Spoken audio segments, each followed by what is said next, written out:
Anwar Uloom college मल्लपल्ली महबूब आलम खान ने एक press conference करते हुए टीआरएस पार्टी को तनकीद का निशाना बनाते हुए कहा है कि हमने भरोसा बीआरएस पार्टी पर किया, मगर क्या मिला? सिर्फ धोखा। और महबूब आलम ने आज अनवर उलूम कॉलेज में प्रेस कॉन्फ्रेंस के दौरान कुरान उठाकर कसम खाई है और महमूद अली होम मिनिस्टर ने जो इल्जामात लगाए वो सब झूठ है कहा।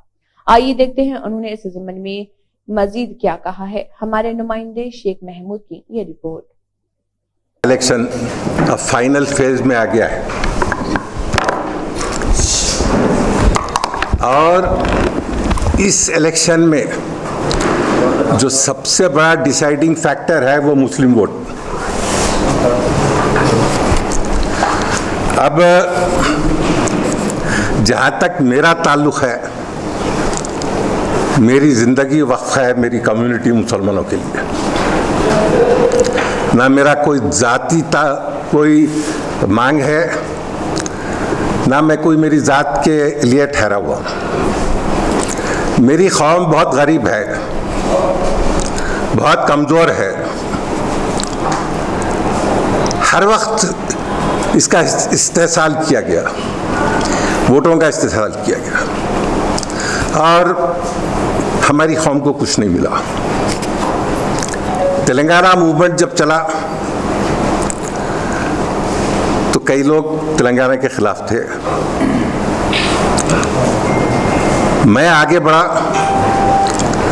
और केसीआर के साथ तकरीबन 12 साल इस मूवमेंट के अंदर था। सारा तेलंगाना फिरा और बेलौस काम किया।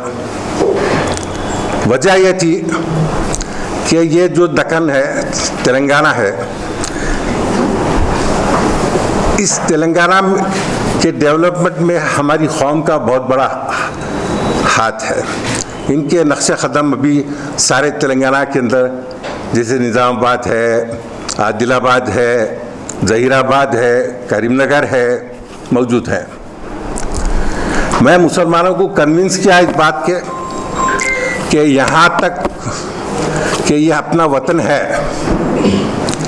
इसकी आज़ादी एक एज अ स्टेट ज़रूरी है और ये भी लाजिम है कि हम जो मुसलमान गाँव में रहते हैं उनकी तादाद बहुत कम है और मूवमेंट के अंदर तकरीबन तेलंगाना का हर फर्द शामिल था। और मैंने यह बात कहा कि ये क़ुव्वतें जो तेलंगाना मूवमेंट के ख़िलाफ़ है, इनका साथ मुसलमान नहीं देना चाहिए। ये हमारा वतन है और इस वतन की खातिर हमने केसीआर का साथ दिया, खुलकर साथ दिया। और सिर्फ मैं था जो मुसलमानों को फिर कर कन्विंस किया। सारा तेलंगाना फिरा और मुसलमान वोट डाले। हम लोगों को मुसलमानों को इन जनरल केसीआर से बड़ी उम्मीदें वाबस्ता हो गई। यह हमारी तहजीब की बात करते थे, हमारी ज़बान बोलते थे और खुल्लम खुल्ला कई वादे किया इन्होंने। सबसे फोरमोस्ट वायदा जो किया गया वो 12% का।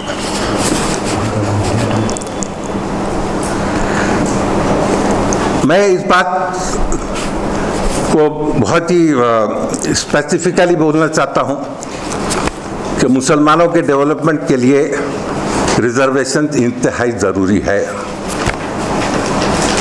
इसका सबूत आप देखिए कि कांग्रेस पार्टी ने 4% रिजर्वेशन दिया। तकरीबन 16-17 साल हुए रिजर्वेशन और इस रिजर्वेशन की वजह से मुस्लिम कम्युनिटी को बहुत फ़ायदा पहुंचा, खासकर गवर्नमेंट जॉब में, मेडिकल सीट्स में। इसके अलावा कई वायदे किए गए जो छोटे मोटे थे। मसलन केबीआर पार्क का नाम बदलकर आसिफ जाएगी बाग रख देंगे।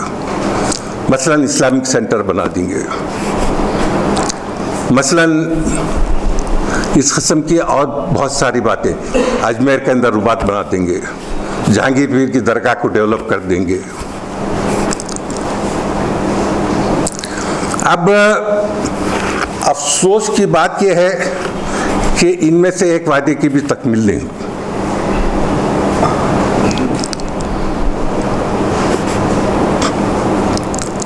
और मुसलमान बहुत मायूस हुए। उसके बरखिलाफ जो चीज़ हुई, हमारे तकरीबन 40 कॉलेजेस बंद कर दिए गए। खुद जिस कॉलेज में आप बैठे हैं इसको भी ताला लगा दिया गया। और मैं मजबूर हुआ कि अदालत से जो रुजू हूँ और उसके फैसले के बाद इन इदारों को चालू किया। जहाँ तक इंजीनियरिंग कॉलेज का ताल्लुक था, सुप्रीम कोर्ट के ऑर्डर से मैं इन कॉलेजेस को बाकी रखे। न सिर्फ मेरे बल्कि कई शादान ग्रुप और सब कई कॉलेजेस। अब यहाँ सवाल ये पैदा होता है कि ये इलेक्शन है, यकीनन एज अ कम्युनिटी और एज अ कम्युनिटी लीडर मुझ पर लाजिम है कि मैं मेरी कम्युनिटी के लिए खड़ा रहूं। और आप खुद देख लीजिए, इस वक्त जब शदीद कशमकश हो रही है पॉलिटिकल, मुसलमानों की बात सिवाय मेरे कोई नहीं कर रहा है। आप देख लीजिएगा ये बात। मैंने कहा, मैंने रेवंत रेड्डी से कहा जब वो मेरे घर आए, मैं बोला ये खाली बकवास से फायदा नहीं है, वादा की गारंटी होना। और मेरी मांग बहुत मामूली है, ये कोई पर्सनल बात नहीं है। जो वेलफेयर स्कीम कांग्रेस दी है, ऐलान की है, उसका 10% हिस्सा हमको दे दो, आप 90% ले लो। हम गरीब हैं, मेरी कम्युनिटी दलितों से भी गरीब है, इसमें कोई शक नहीं है। हम बहुत बैकवर्ड है,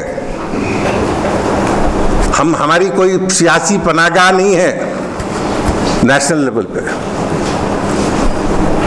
और फिर जो हमारी राइट्स है कॉन्स्टिट्यूशन ऑफ इंडिया के तहत, आर्टिकल 30A के तहत, उनको एनफोर्स करो। ये लाजिम है कि हमारे बच्चे तालीम हासिल करें। अब ये बात चलते चलते आगे बढ़ी और आप लोग देख रहे हैं कि तेलंगाना का मुसलमान मुत्तहिद होना शुरू हो गया। और मेरा ये नारा है कि मुसलमान मुत्तहिद हो जाओ। मुसलमानों की क़ुव्वत इत्तेहाद में है, इंतशार में नहीं है। और उन क़ुव्वतों का साथ दो जो तुम्हारा साथ दे रहे। हमने केसीआर का साथ दिया, मायूसी हुई। कांग्रेस चाहती है कि इस इलेक्शन के अंदर उन्होंने ऐलान किया कई वेलफेयर स्कीम्स का। हम बहैसियत कम्युनिटी कांग्रेस से रुजू। अगर कांग्रेस का फायदा होता है वो एक अलग बात है, ज़िम्नी बात है। फायदा तो पहले हमारी कम्युनिटी का होना चाहिए। Bye way of welfare schemes हमको 10% देना ही चाहिए। हम गरीब हैं, बहुत गरीब है। हमारी मांग क्या है? अगर आप 1000 घर दे रहे हैं, 100 घर हमारे गरीबों को दो। अगर ओल्ड एज पेंशन दे रहे हैं 1000 आदमियों को, 100 मुसलमानों को दो।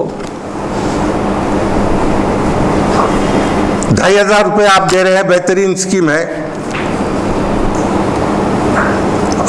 हमारी औरतों को भी 2500 दो। 100 में से 10 को दो, 1000 में से 100 को दो। इसके अलावा कोई जाती एजेंडा नहीं है। अब हकीकत इस बात की है कि बहुत हद तक मुसलमान मुत्तहिद हो गया है। और ऐसा लगता है कि मुसलमान वोटिंग पैटर्न भी लार्जली जो है ना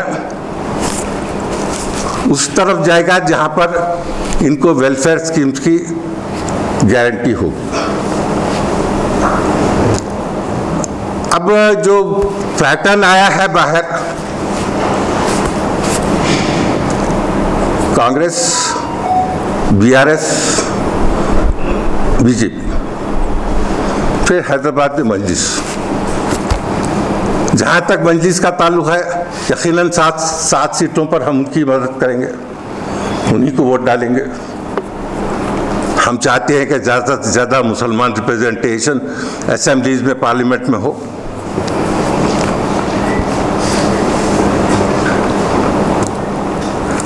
अब ये होते होते गुज़िश्ता कल एक वाक़या पेश आया। जनाब महमूद अली साहब, होम मिनिस्टर तेलंगाना, इनसे और इनकी फैमिली से मेरे तकरीबन 50 साल के ताल्लुकात, जो मुझे बहुत अच्छा जानते हैं। मैं इनको बहुत अच्छा जानता हूँ।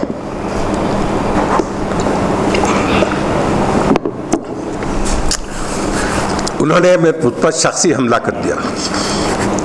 हालांकि सारी मुहिम, इलेक्शन की मुहिम में हमने किसी को भी शख्सी तौर पर टारगेट नहीं किया। हमने मुसलमानों के लिए खड़े रहा। मेरा जीना इस कौम के लिए, मेरा मरना इस कौम के लिए। मैं खुली बात बोल रहा हूँ। यहाँ मेरे पास कोई और एजेंडा नहीं है, न था न है। मैं खिदमत करता हूँ मेरी कौम की बाय एजुकेशन। इन इदारों की हिफाजत किया मैंने। मुमताज़ कॉलेज, मदरसे आइज़ा, अनवालू। अब यहाँ पर एक जो इल्ज़ाम बार बार लगाया जाता है वो है वक्फ की जायदाद। अब मेरे दोस्तों, आप लोग ज़रा गौर से सुने इस बात। जहाँ तक औक़ाफ़ का ताल्लुक़ है, वक्फ अल्लाह ताला की जायदाद, मुसलमान सिर्फ बेनिफिशरी है उसका। ये जायदाद अल्लाह ताला की है। इस जायदाद के साथ बेईमानी वही शख्स कर सकता है जिसका अल्लाह ताला से ईमान नहीं है, जो डरता है। थोड़ी सी हिस्ट्री आप लोगों को दे दूं। ये मुमताज़ कॉलेज मुसलमानों का एक ऐसा इदारा है जो एसेट के हिसाब से सबसे ज़्यादा बड़ा है। इसका बैकग्राउंड ये है कि तकरीबन 100-150 साल पहले मुमताज़ रज़ियल्लाहु ने इसको कायम किया। आला हज़रत से 20 एकड़ ज़मीन मंजूर कराई और उस 20 एकड़ ज़मीन मदरसे आसिफिया को दी गई और वो इदारा चालू हुआ। ये पायनियर था मुमताज़ रज़ियल्लाहु मुस्लिम एजुकेशन के ऊपर। इसके बाद 1956-57 में निज़ाम से 45 एकड़ ज़मीन खरीदी गई by way of registered sale deed. पहले की 20 थी। ये जुमला हो गई 65 एकड़। 57-58 के अंदर गवर्नमेंट ने उसमें से पार्ट जमीन को एक्वायर किया और आंध्रा कॉलोनी कायम हुई। इसका कंपनसेशन कॉलेज को मिला। इसके बाद मुमताज़ कॉलेज एग्जिस्टेंस में आया।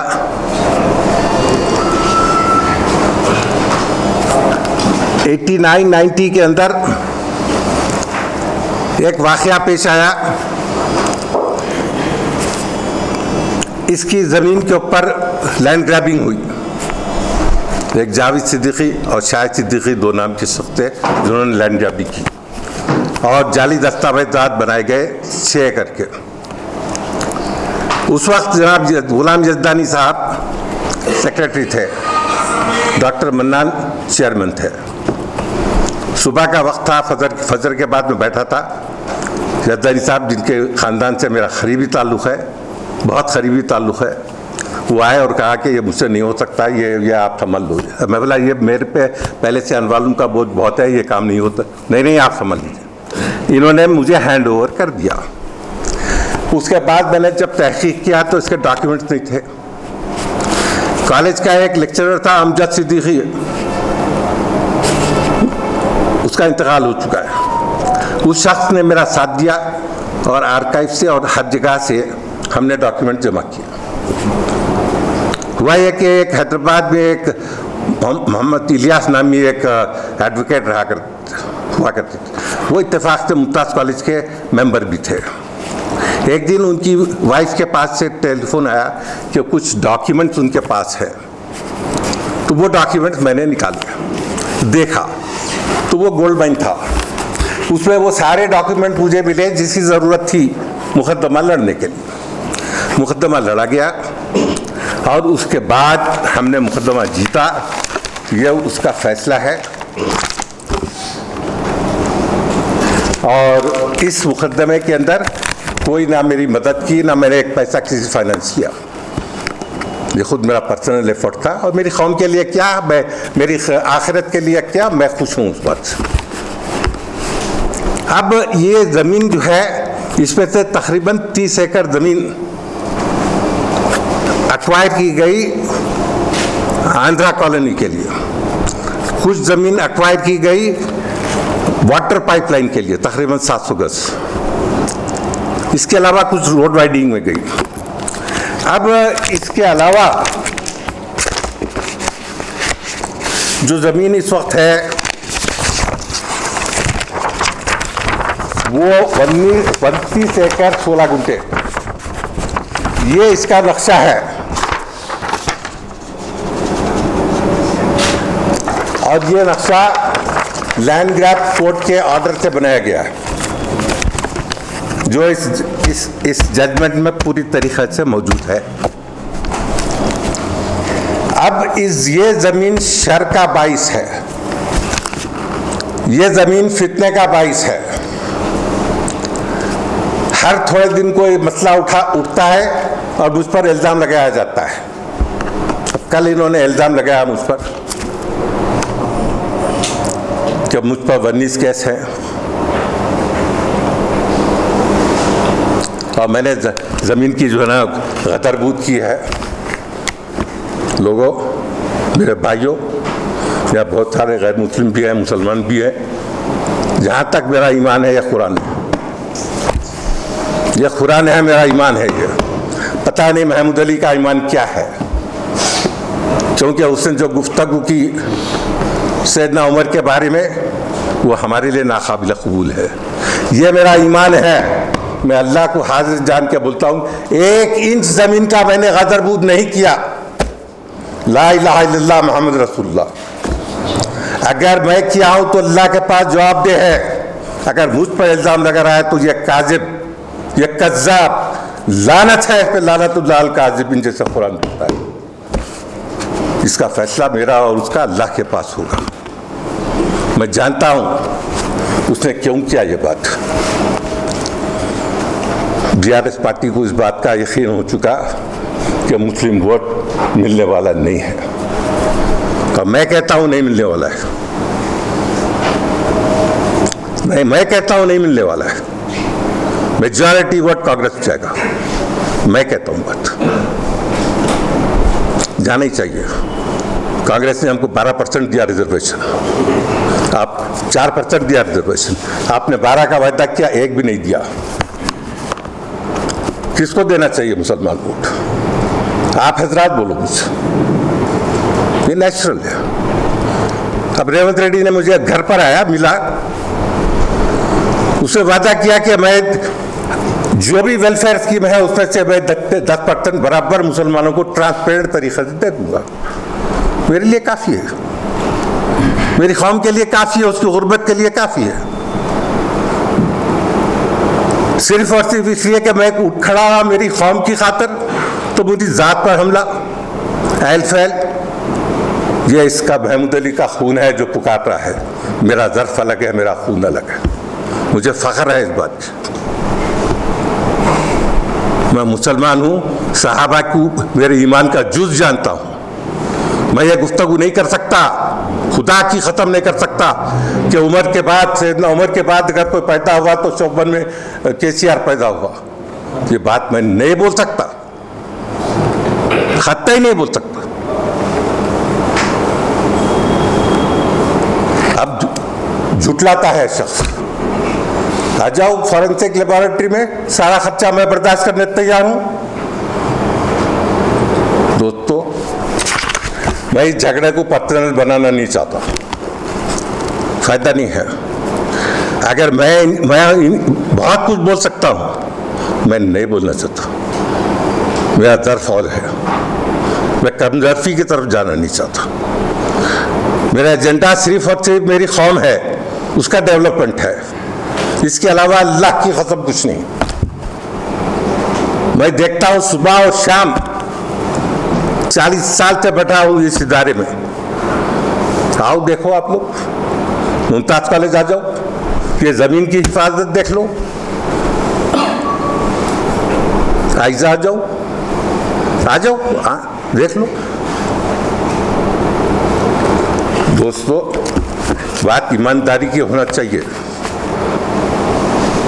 ये महमूद अली, इनकी बीआरएस में क्या हैसियत थी मैं जानता हूं। अब मुश्किल क्या हो गई कि इनकी इफादियत का, इनकी इफेक्टिवनेस का अंदाजा केसीआर केटीआर को हो गया है कि ये मुस्लिम वोट ला नहीं सक रहे, लिहाजा महबूब आलम को गाली दे दो। सुना गया कि डायरेक्शन दिया गया कि इसके ऊपर अटैक करो।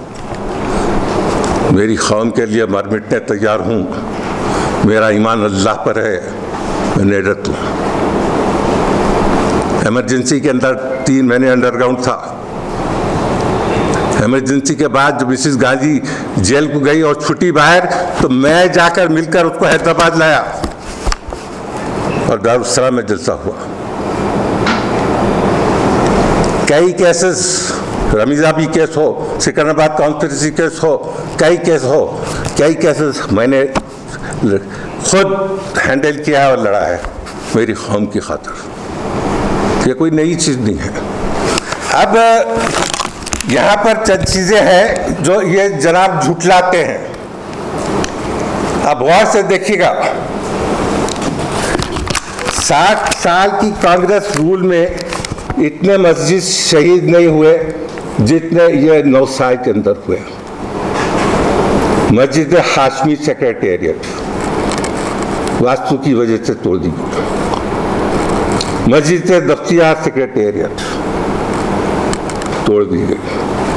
मस्जिद कुतुब शाही और कब्रिस्तान हयात नगर ख़त्म हो गया। मस्जिद 3 खाना शामिर पेट, मस्जिद कुतुब शाही और ग्रेवयार्ड दिलालगुड़ा, मस्जिद 1 खाना अंबरपेट, मस्जिद ख्वाजा महमूद शमशाबाद, मस्जिद नूरी शमशाबाद। और ये सारे मस्जिदों की शहादत के वक्त ये शख्स होम मिनिस्टर था। क्या इन्हें, इस शख्स ने कभी एतजा किया वह हैसियत मुसलमान होने के? क्या कभी कहा कि क्यों तोड़ रहे हैं मस्जिद? जब तुम्हारी खुतबत थी चीफ मिनिस्टर से, तुम पर लाजिम था कि तुम उठ के खड़े होते और बोलते।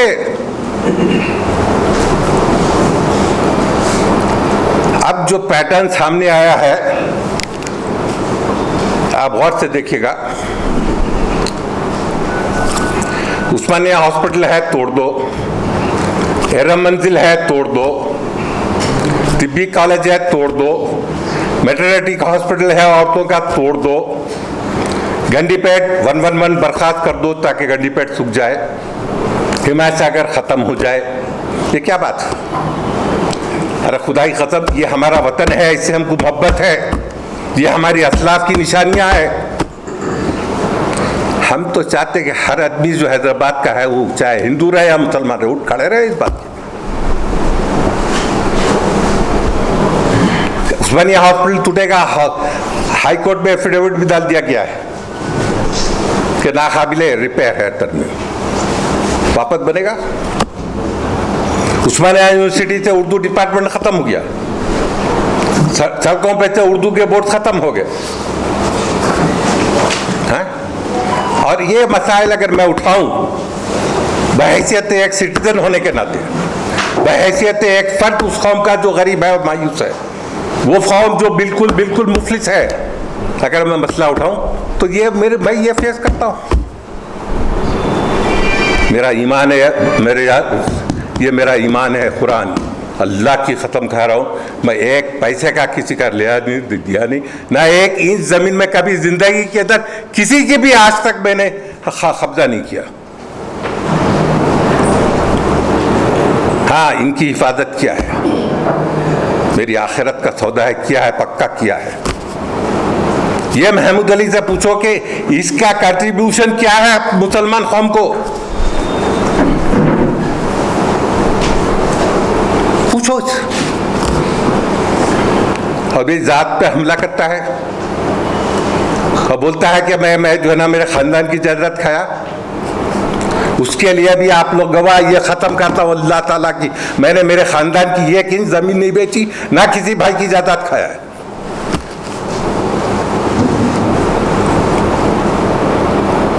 मुंतजिर हूँ, इस शख्स ने जब कहा है कि 25 तारीख को ये सब रिकॉर्ड लाएगा, आप सबसे वादा है यकीनन इस शख्स को मैं डिफामेशन फाइल करूँगा, छूटने का सवाल ही नहीं। और जहाँ तक मेरी कौम है, मैं फिर एक बार कहता हूँ कि क्यों डालना चाहिए उनको, उस पार्टी को जो हमारी मस्जिदों को तोड़ दे, क्यों डालना चाहिए उस पार्टी को जो जिसने वायदे किए और एक भी वायदा पूरा नहीं किया, क्यों नहीं डालना चाहिए उस पार्टी को जो जिसने हमको 4% दिया। बोलो, आप लोग इंसाफ करो, एज अ ह्यूमन बीइंग बोलो, बोलो कब तक मुसलमान धोखा खाए और क्यों धोखा खाए। कहीं ना कहीं तो एंड होना चाहिए इसका। कोई एक शख्स उठकर पूछ रहा है कि मुसलमानों का हक क्या है इन वेलफेयर स्कीम से, मैं खामोश बैठ जाता हूं, बता दो।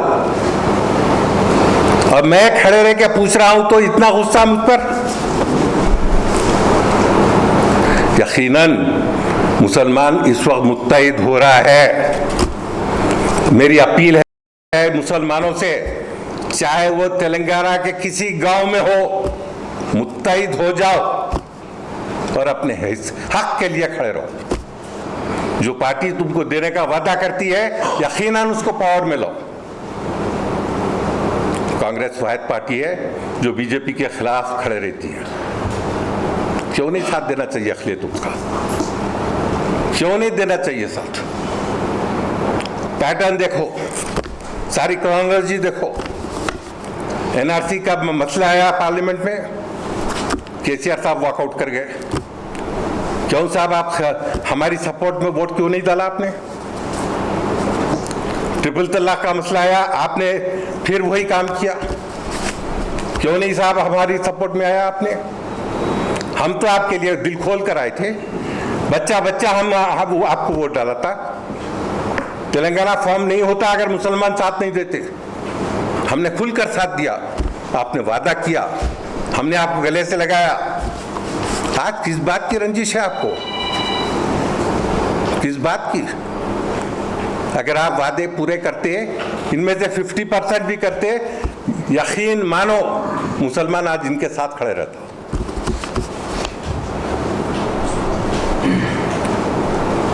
धोखा, झूठ। असेंबली पास करती है रेजोल्यूशन, भिजाया जाता है सेंटर को, जानते बूझते कि बीजेपी गवर्नमेंट देती है। वो तो 4% भी बर्खास्त करने का ऐलान कर दिया।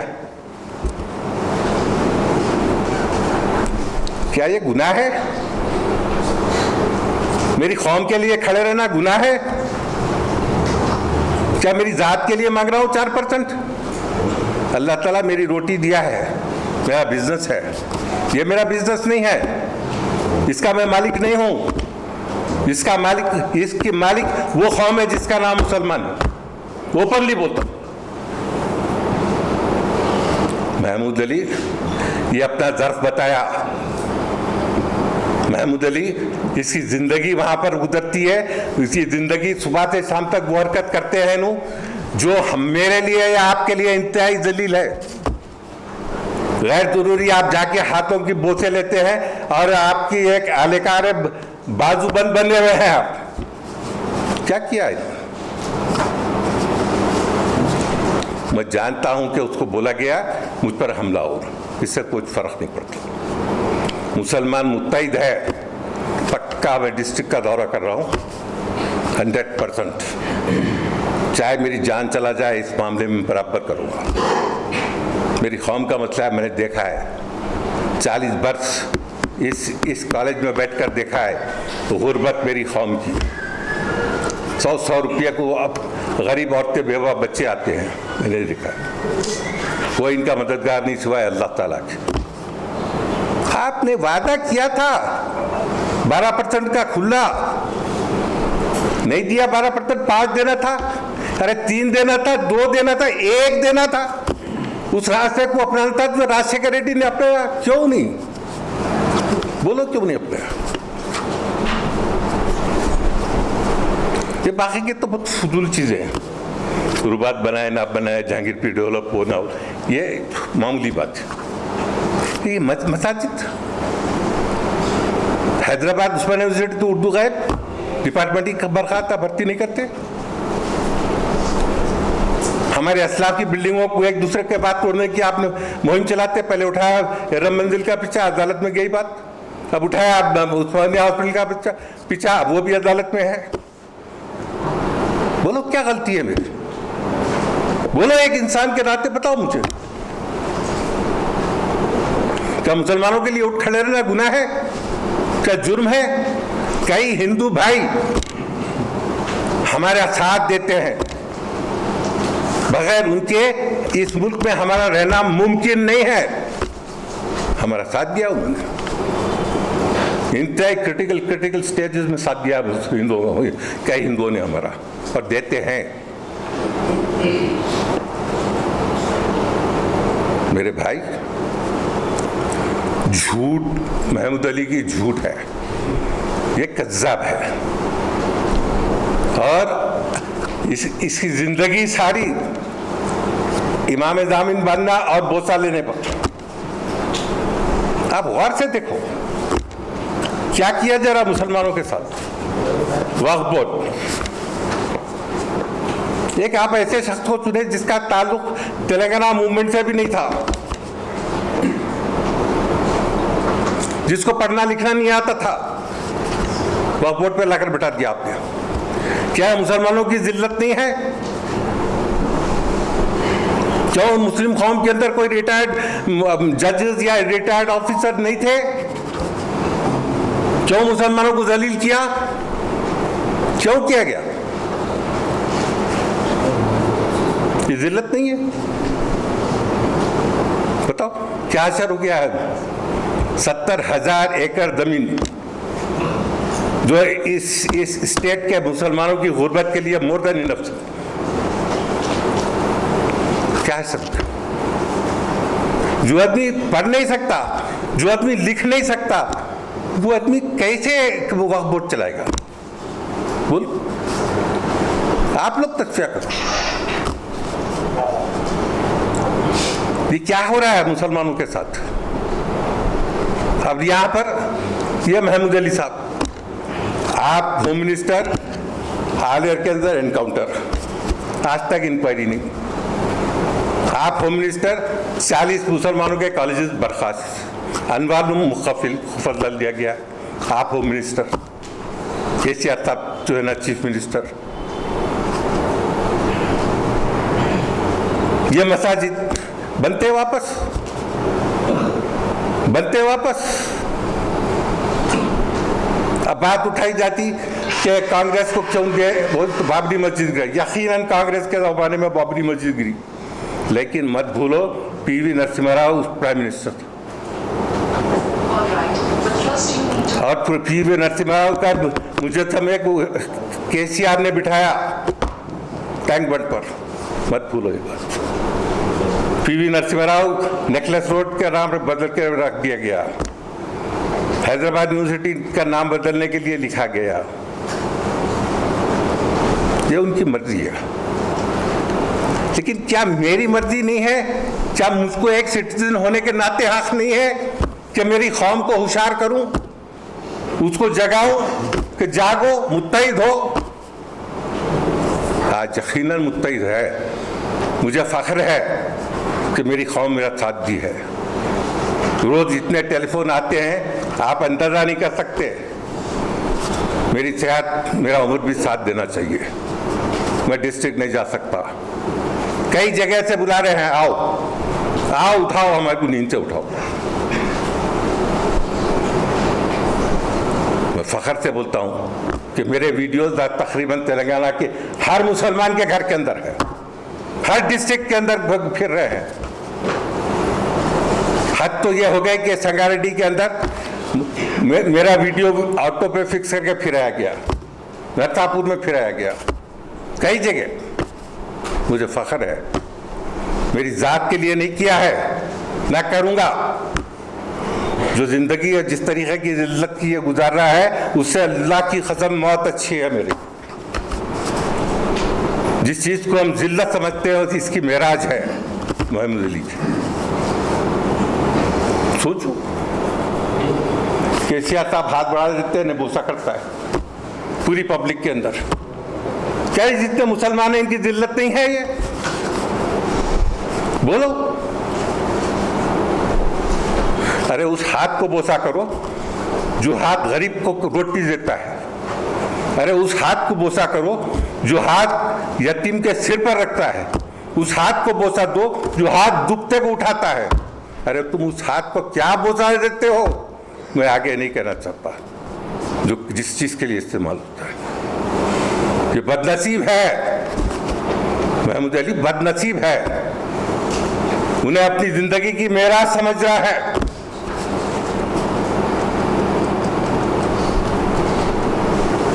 दोस्तों, आदमी अपनी हैसियत को और औकात को नहीं भूलना चाहिए, नहीं भूलना चाहिए।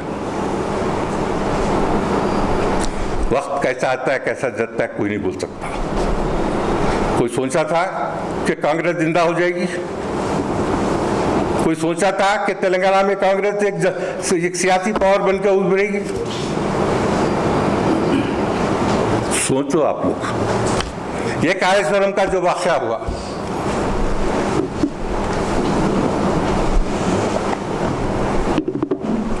ये वाक़या इलेक्शन के बाद भी हो सकता था। सोचो इस बात को। लेकिन ये कुदरत थी जो इलेक्शन के वक्त हुआ। आप कांग्रेस की तारीफ कर रहे हैं कि मस्जिद जो है कांग्रेस को आरएसएस की अम्मा बता रही। भाई मैं नहीं समझ सका, आ जाओ सामने। आप कांग्रेस की खुल के तारीफ कर रहे हैं कि मस्जिद खुल के ये बता रही कि कांग्रेस। देखिए भाई, आप ये बात जो है ना, मेरी जात की हद तक मुझे पूछो, कौन दूसरा क्या कर रहा है उसका मैं जिम्मेदार नहीं। सर, पिछले 9 साल से आप तो कार में बैठ के फिर रहे थे जी। पिछले 9 साल से आप कार में बैठ के केसीआर साहब के साथ फिर रहे थे। उन्होंने आपके मैं 2 बार आए। मैंने बैठी फिर 2 बार आपके पास आए, आपके मकान। कौन? केसीआर साहब 10 वक्त है जी।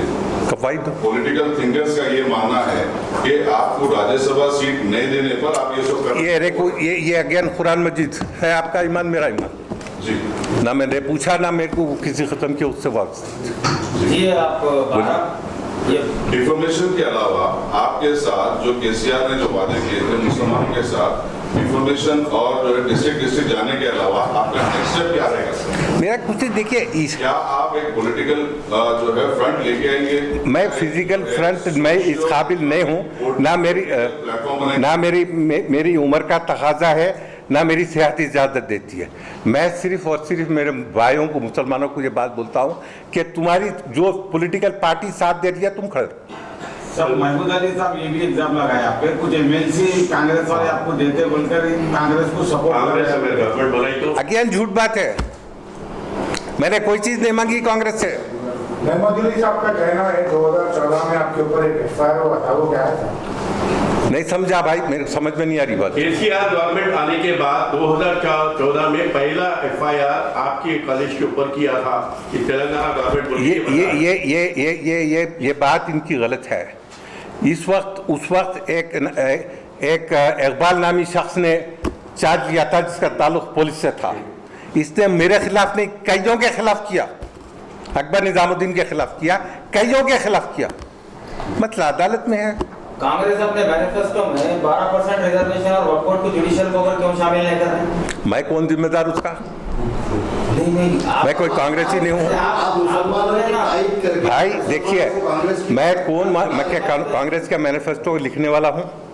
क्या मैं मैनिफेस्टो लिखाना तब बात है। अभी आप बोल रहे 7 सीट पे आप मजलिस को सपोर्ट करेंगे बोल के। किसको? नामपली भी जो है यकीनन करेंगे भाई, रिप्रेजेंटेशन होना चाहिए असेंबली के अंदर।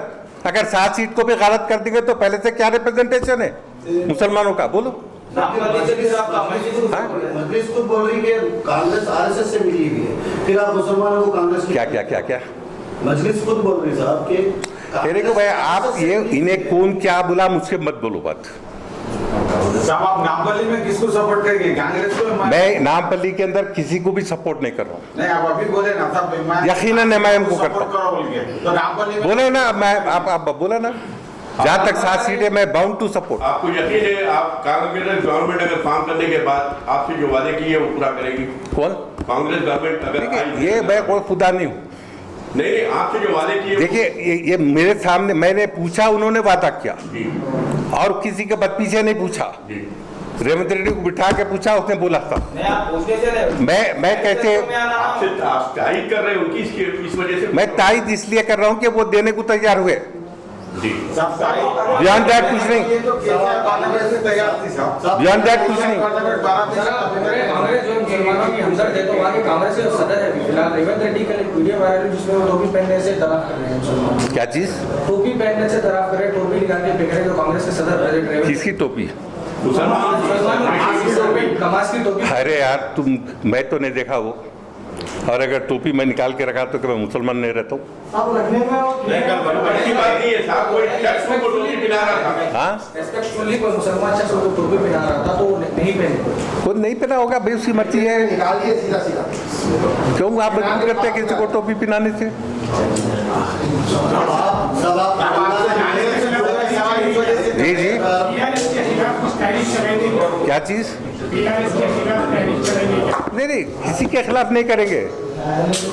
कैनवसिंग जाके किसी के खिलाफ नहीं करेंगे। आखिरी लास्ट क्वेश्चन भाई एक वक्त में एक शहीद होने वाली मसाजिदों के नाम गिनाया, तेलंगाना में शहीद होने वाली मसाजिदों के आप नाम गिनाए, जबकि आज हिंदुस्तान की सियासत एक मस्जिद के नाम से चल रही है। उस मस्जिद को शहीद करने में कांग्रेस का पूरा हाथ है। बोला ना अभी, फिर भी आप कांग्रेस का सपोर्ट मैं 5 मिनट पहले बोला ना। बिल्कुल, फिर भी आप कांग्रेस का सपोर्ट करो। अरे मैं आपको बोला ना 5 मिनट पहले कि वो उस वक्त प्राइम मिनिस्टर नरसिम्हा राव था। आज नरसिम्हा राव के मुजस्समे को किसने बिठा दिया लाके यहाँ?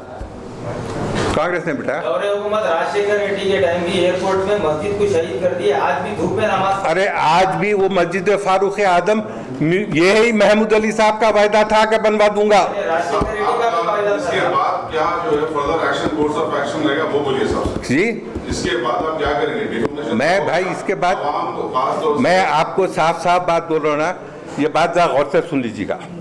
मैं कोई पॉलिटिकल पार्टी चलाने वाला नहीं हूँ।